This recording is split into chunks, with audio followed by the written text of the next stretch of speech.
Oke, Assalamualaikum warahmatullahi wabarakatuh.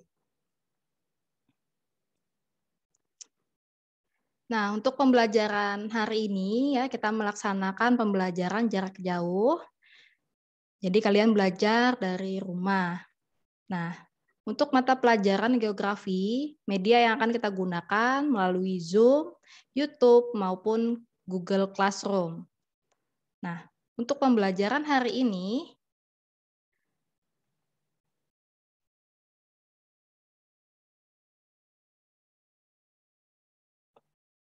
ya, bab pertama tentang wilayah dan perwilayahan dalam konsep tata ruang. Ya, untuk bab pertama yang kita pelajari adalah wilayah dan pewilayahan dalam konsep tata ruang.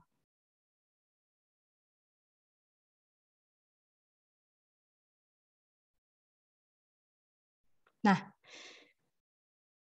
untuk materi wilayah dan pewilayahan dalam konsep tata ruang, itu ada tujuan pembelajaran yang harus kita capai. Nah, setelah membaca konsep wilayah dan pewilayahan,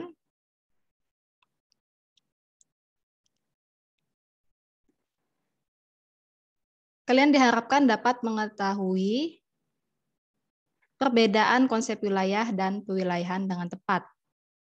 Kemudian konsep wilayah dan konsep pewilayahan dalam tata ruang dan teori pusat pertumbuhan, ya. Kemudian menjelaskan keterkaitan antara keduanya dengan benar. Kemudian setelah mencermati pembelajaran, kalian juga diharapkan memahami perencanaan tata ruang di Indonesia dan mampu mengidentifikasi perencanaan di setiap jenjang wilayah dengan benar.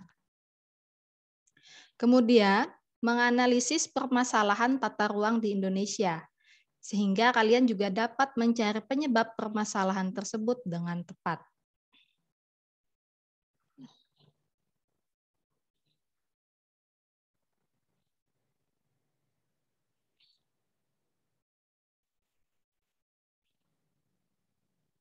Nah, gini ya, konsep wilayah dan tata ruang. Jadi, ini ada pewilayahan yang dibagi dalam dua topik. Yang ini formal dan fungsional. Ketika pewilayahan formal, dia berbentuk lahan, iklim, tanah, vegetasi alami. Sedangkan pewilayahan fungsional, dia perpindahan jaringan titik pusat. Nah, kemudian tata ruang merupakan wujud struktur ruang dan pola ruang yang disusun secara nasional, regional, dan lokal. Penataan ruang terdiri atas proses perencanaan tata ruang, pemanfaatan ruang, dan pengendalian pemanfaatan ruang. Nah, kemudian manfaat dari tata ruang bermanfaat di bidang ekonomi, sosial, dan lingkungan. Kemudian monitoring dan evaluasi. Monitoring dan evaluasi pemanfaatan ruang itu berfungsi untuk memantau, mengetahui tingkat efektivitas pemanfaatan ruang, serta mengevaluasi kegiatan pemanfaatan yang telah dilakukan.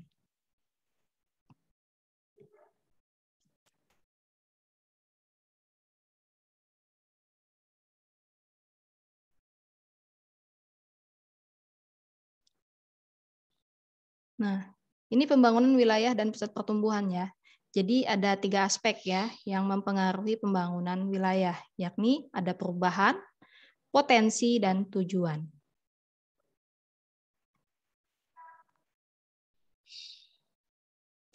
Selain itu nanti ada teori tentang pusat pertumbuhan. Jadi dalam teori pusat pertumbuhan ada teori polarisasi ekonomi, yakni pasar sebagai pusat pertumbuhan dan menjadi daya tarik masyarakat beraktivitas ekonomi. Kemudian dari teori polarisasi ekonomi juga menggunakan konsep pusat atau pinggiran, core periphery. Kemudian muncul spread effect dan backwest effect. Selain itu, di dalam teori pusat pertumbuhan juga ada teori kutub pertumbuhan. Maksudnya di sini, pada teori kutub pertumbuhan, dia merupakan pusat pelayanan yang dimiliki oleh suatu tempat dengan kekuatan sentripetal. Kemudian kutub pertumbuhan juga ditandai dengan munculnya industri skala besar. Nah, teori tempat sentral. Nah, teori tempat sentral ini dia pusat pertumbuhannya didasarkan atas lokasi dan pola persebaran permukiman dalam ruang atau kristeller. Kemudian pusat pelayanan lebih optimum dengan membentuk jaringan heksagonal.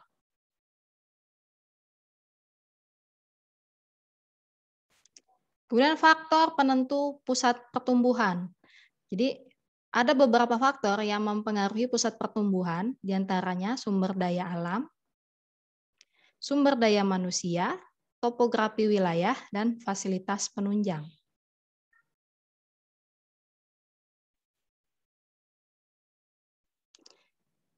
Nah, pengaruh pusat pertumbuhan. Jadi pusat pertumbuhan tadi memiliki beberapa pengaruh, diantaranya ya pemusatan sumber daya manusia yang berupa pusat pertumbuhan menarik banyak tenaga kerja ya. Jadi pemusatan sumber daya manusia itu dia merupakan pusat pertumbuhan yang menarik banyak tenaga kerja. Kemudian dalam perkembangan ekonomi dia meningkatkan perekonomian di pusat pertumbuhan. Nah, kemudian perubahan sosial budaya. Perubahan sosial budaya ditandai dengan akulturasi budaya, kemudian informasi antar daerah semakin meningkat. Nah, tadi sudah disebutkan juga perencanaan dan permasalahan tata ruang di Indonesia. Jadi dalam perencanaan tata ruang Indonesia itu dia terbagi dalam 3 aspek. Yang pertama ada penataan ruang berdasarkan sistem wilayah, sistem internal perkotaan. Kemudian penataan ruang berdasarkan fungsi utama kawasan, baik itu kawasan lindung maupun kawasan budidaya. Kemudian ada penataan ruang berdasarkan wilayah administratif. Jadi di sini ada 3 aspek. Yang pertama penataan ruang wilayah nasional, penataan ruang wilayah provinsi, dan penataan ruang wilayah kabupaten kota.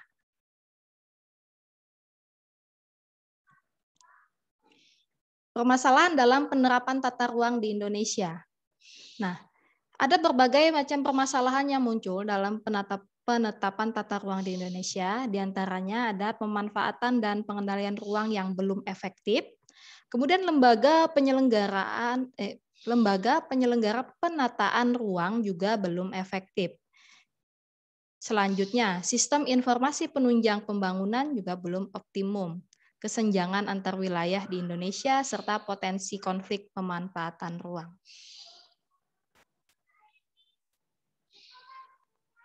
Nah, itu tadi ya untuk sekilas dari bab 1. Sudah masuk ke bab 2. Nah. Oke, untuk memperjelas lagi, kita bisa sama-sama melihat modulnya. Oke, ini aja ya.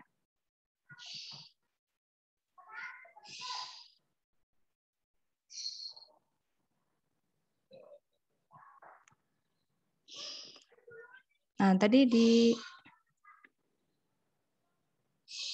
di PowerPoint sudah sebagian dijelaskan tentang wilayah dan pewilayahan.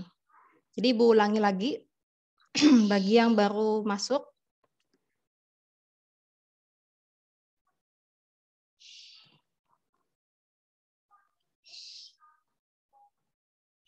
Ya. Jadi ada beberapa definisi dari konsep wilayah. Jadi menurut Taylor, wilayah itu adalah suatu daerah tertentu di permukaan bumi yang dapat dibedakan dengan daerah tetangganya atas dasar kenampakan karakteristik yang menyatu. Sedangkan menurut Rustiadi, wilayah itu adalah unit geografis dengan bentuk dengan batas-batas yang spesifik tertentu, di mana komponen-komponen wilayah tersebut satu sama lain saling berinteraksi secara fungsional. Batasan wilayah tidak selalu dengan kenampakan fisik dan pasti, melainkan bersifat dinamis. Ya. Kenapa wilayah itu tidak pasti dan bersifat dinamis? Sesuai definisinya ya, wilayah itu suatu daerah tertentu. Nah, kalau misalnya wilayah itu diartikan sebagai suatu daerah, daerah itu kan yang bermukim atau yang tinggal di situ kan manusia. Jadi ketika manusia ingin mengembangkan suatu wilayah, maka wilayah tersebut bisa lebih luas lagi atau dipersempit cakupannya. Misalnya kita ambil wilayah kabupaten misalnya. Ada perencanaan di pemerintah Provinsi Kalimantan Tengah mau membuat satu wilayah lagi, Kabupaten Kota Waringin Raya misalnya. Jadi daerah Parenggean mau dibuka wilayah baru Kabupaten Kota Waringin Raya misalnya. Itu contoh aja, entah nanti jadi apa enggak. Nah, jadi wilayah itu tidak tetap, ibaratnya bisa saja berkembang atau dipersempit wilayahnya, itu tergantung situasi dan kondisi yang ada di Indonesia. Ya, maksudnya kalau di Indonesia seperti itu ya. Entah di tempat lain juga sama. Jadi seiring berjalannya kehidupan dan aktivitas manusia,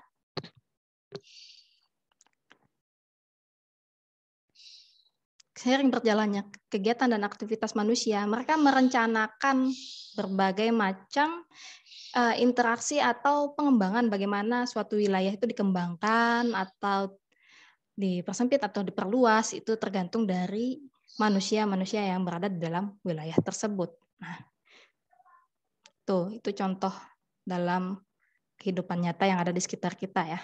Nah, dia sudah jelaskan tentang pengertian wilayah. Kalau dalam istilah geografi, istilah wilayah itu diartikan sebagai satu kesatuan unit geografis yang antar bagiannya mempunyai keterkaitan secara fungsional. Nah, keterkaitan secara fungsional. Jadi keterkaitan secara fungsional itu saling berhubungan secara fungsinya ya. Begitu. Oleh karena itu yang dimaksud dengan pewilayahan, nah beda dengan wilayah tadi ya.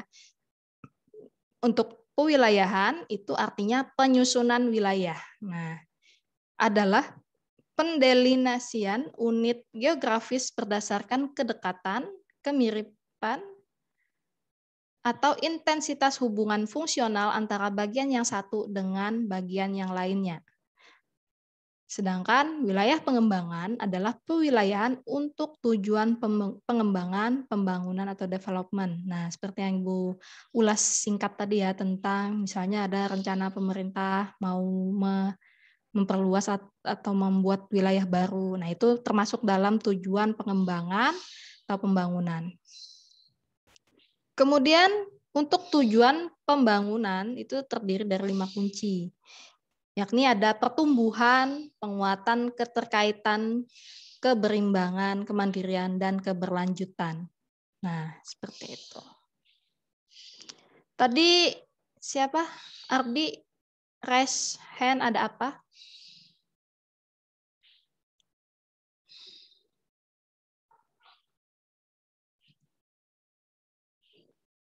Ada yang ditanyakan kah?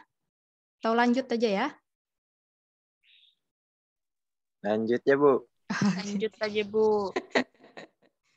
Oke. Kemudian definisi region atau lazim disebut wilayah ya. Dilihat dari sudut pandang dan kepentingannya masing-masing. Jadi wilayah dapat diartikan sebagai bagian permukaan bumi yang memiliki batas-batas dan ciri tersendiri berdasarkan lingkup pengamatan atas satu atau lebih fenomena atau kenampakan tertentu.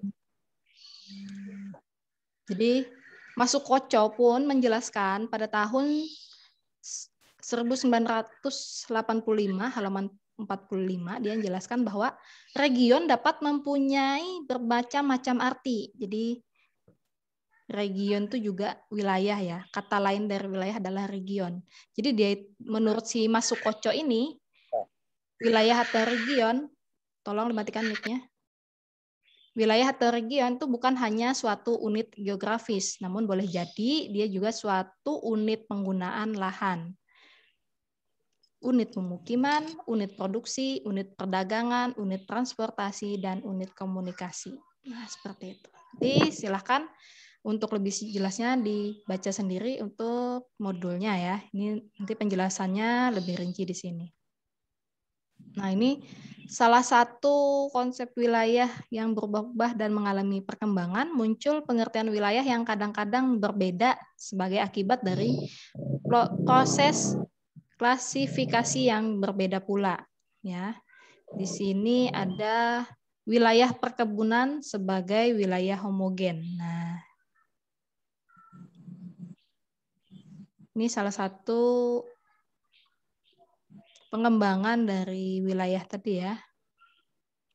Jadi ada istilah wilayah homogen. Nanti silahkan dibaca lagi untuk lebih jelasnya. Selain itu, ada pula klasifikasi wilayah. Nah, menurut Geographical Association pada tahun 1937 mengklasifikasikan wilayah sebagai berikut. Yang pertama ada generic region. Jadi penggolongan wilayah menurut jenisnya yang menekankan pada jenis wilayah seperti iklim, topografi, vegetasi, dan fisiografi. Nah, misalnya wilayah vegetasi dalam hal ini ditekankan kepada jenis perwilayahannya saja. Ini contoh, ada peta wilayah hutan, hujan, tropis. Nah, Indonesia termasuk ya, jadi di belahan dunia yang termasuk wilayah hutan, hujan, tropis, salah satunya ini Indonesia. Yang di sini negara mana ini nanti dicek sendiri aja. Kemudian ada spesifik region, merupakan wilayah tunggal yang mempunyai ciri-ciri geografis tertentu, terutama yang ditentukan oleh lokasi absolut dan lokasi relatifnya. Misalnya saja wilayah Asia Tenggara merupakan wilayah tunggal yang mempunyai karakteristik geografis khusus seperti lokasi, penduduk, bahasa, tradisi, iklim, dan lain-lain. Kemudian wilayah waktu Indonesia Barat merupakan wilayah tunggal dan mempunyai ciri khusus, yaitu lokasinya di Indonesia bagian barat yang dibatasi oleh waktu, berdasarkan garis bujur serta pertimbangan politis, sosial, ekonomi, aktivitas penduduk, dan budaya. Nah, ini ya, peta wilayah pembagian zona waktu. Oke. Ya, ini kan terlihat zona waktu Indonesia itu terbagi menjadi 3 bagian. Nah, Ibu juga heran ya, kalau kadang tuh di HP, kadang kita tuh ngikut wilayah WITA. Entah ada pergeseran pembagian wilayah waktu atau tidak, Ibu juga nggak tahu. Padahal kalau di sini, tahun berapa ini, ditetapkan bahwa wilayah Sampit tuh masuk di kategori wilayah Indonesia bagian barat.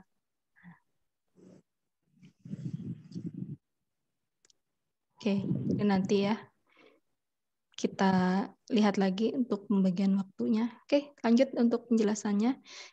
Selanjutnya tadi ada spesifik region, yang selanjutnya ada uniform region. Di suatu wilayah didasarkan atas keseragaman atau kesamaan dalam kriteria-kriteria tertentu. Jadi wilayah geografis yang seragam berdasarkan kriteria tertentu dapat dibedakan dengan daerah tetangganya. Oke. Selain itu ada nodal region, merupakan suatu wilayah yang diatur beberapa pusat-pusat kegiatan yang saling dihubungkan oleh jalur transportasi antara satu dengan yang lainnya. Jadi wilayah geografik yang memperhatikan suatu hubungan fungsional antar wilayah formal yang interdependensi dan batas wilayah tersebut oleh sebuah titik pusat. Contohnya nih, daerah istimewa Yogyakarta sebagai pusat yang cukup besar dan unik. Dia mempunyai beberapa pusat kegiatan sebagai pusat kebudayaan Jawa, kemudian pusat pendidikan, pusat perdagangan, pariwisata, industri kerajinan, dan lain-lain. Nah, Jadi pusat-pusat kegiatan tersebut ya dihubungkan dengan jaring-jaring transportasi dan komunikasi yang membentuk suatu sistem keuangan dan kelingkungan yang terpadu sedemikian rupa sehingga membentuk suatu sistem kewilayahan. Nah, sini siapa yang pernah ke Yogyakarta? Ada yang pengalaman Belum, pernah? Bu. Ya, gimana kalau di Yogyakarta? Memang pusat pendidikan ya di sana, kampusnya banyak ya di sana. Inanya, ulun masih kanakan sama Oh iya, kirain sudah ganal lo jalan ke sana. Ya. Kalau wisatanya ya kau. pas lagi kanakan tuh kayak Pak jalan-jalan ke Borobudur, adalah Prambanan. Kanan, Hmm. habis paling banyak Boro. Ah, berarti ke Jalan Malioboro nih pernah ya, yang jalan yang ini nih. Pernah. Hmm. Nah, itu ya contoh dari apa tadi nodal region. Jadi suatu wilayah yang diatur beberapa Bu, pusat-pusat kegiatan. Kayak itu. Apa? ulun bangun ya ding ulun guring dulu anak marinya makan. Ya di anu dulu, mute dulu mic-nya. Ini Ibu masukkan ke YouTube nanti nih. Masuklah suara Ading mau apa? Ading hendak dibangunin tadi. Ya. Oke, ini ada batas waktunya ya untuk Zoom kali ini. Nah, ini modul ini akan Ibu kirimkan ke WA kalian. Nah, Ibu kirim ya. Jadi nanti silahkan dibuat ringkasan untuk pembelajaran hari ini. Sebagai bukti telah membuat ringkasan, kirimkan aja di grup ya.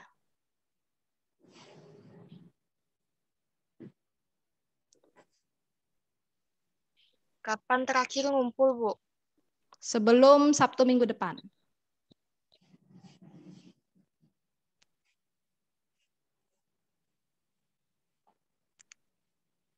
Jadi bukunya nggak usah dikirim ke sekolah, jadi buat kalian aja catatannya. Itu kan buat bahan belajar. Kalau dikumpulkan terus ke sekolah ya buat pegangan kalian nggak ada jadinya.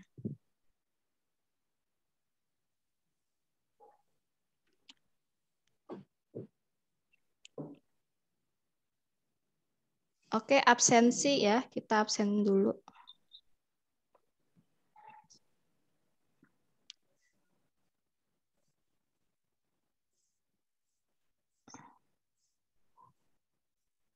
Ini berapa yang hadir? Sisa sedikit. Mana buahannya? Sudah tahu, Bu. Ya udah. Ya udahlah, ke papa aja. Ya udah, sekiranya itu dulu yang dapat Ibu sampaikan hari ini. Nanti dibaca lagi modulnya untuk pemahaman lebih lanjut ya, supaya kalian bisa lebih nyambung dengan penjelasan Ibu hari ini. Oke, sekiranya itu dulu yang dapat Ibu sampaikan. Kurang lebihnya mohon maaf. Wassalamualaikum warahmatullahi wabarakatuh. Waalaikumsalam warahmatullahi wabarakatuh. Warahmatullahi wabarakatuh.